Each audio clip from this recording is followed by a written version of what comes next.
bad.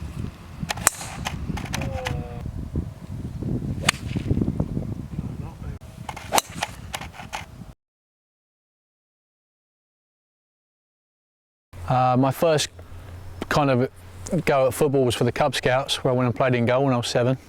And then quite soon after, actually went and played on pitch as well up front, because I could never really decide between sort of saving them or scoring them. And then my dad ran my Sunday team and he wanted me in goal, so I played in goal for a few years.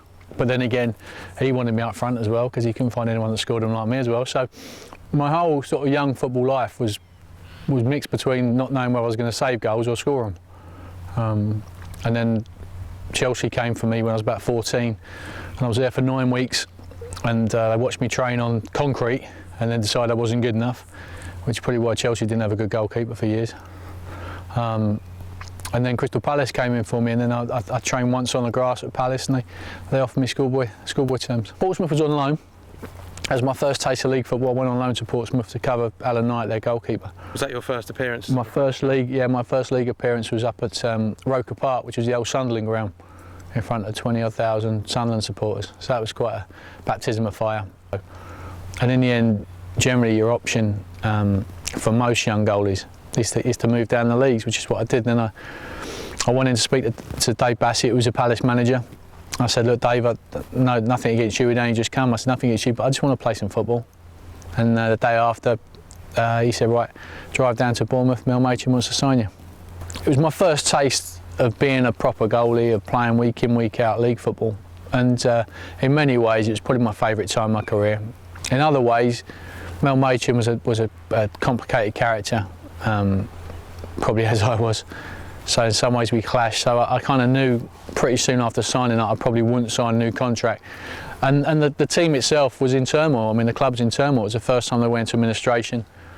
It was around the time when we had 3,000 fans turn up at the Winter Gardens and put £30,000 in buckets to keep the team alive, basically.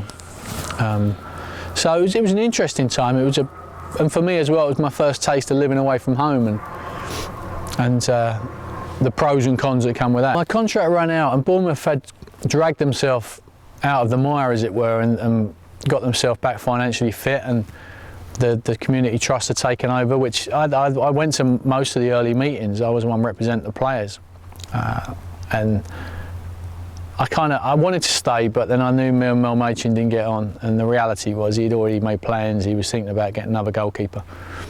So my contract ran out. I was over the age of 24, which meant I was on a free transfer, Bosman ruling transfer. And I had an agent on it, and I sat around that summer waiting to see what would come about. I was on holiday in Cyprus. My agent phoned, said, Swindon want to talk to you. So I flew home early from Cyprus, went to Swindon. Initially I was excited to go there. They were a first division or championship level team. Stig McMahon's a fiery character, but I liked him. You know, he was obviously a big name. He'd played the highest level, and I think it started wrong for me. I expected to play. I'd had a good year at Bournemouth the year before. We got to Wembley. I played well, and I played most of the pre-season games and kept clean sheets. I think I only let 1 goal in. And they had an Australian lad, Frank Talia, that had been with them for a couple of years, and he'd been injured the season before. And for whatever reason, I don't know why, first game of the season, Sheffield United away, I'm thinking I'm going to play. We turn up and he puts Frank in, and I'm sat upstairs in the stands, and I didn't really see and understand why they were doing it. I think that was always a problem for me. The managers never really explained themselves. And I think McMahon got sacked halfway through. Jimmy Quinn come in with the Bournemouth connection, with Quinny being an ex-Bournemouth player. I thought that we'd do fine. Yeah, that wasn't a good time really at Swindon.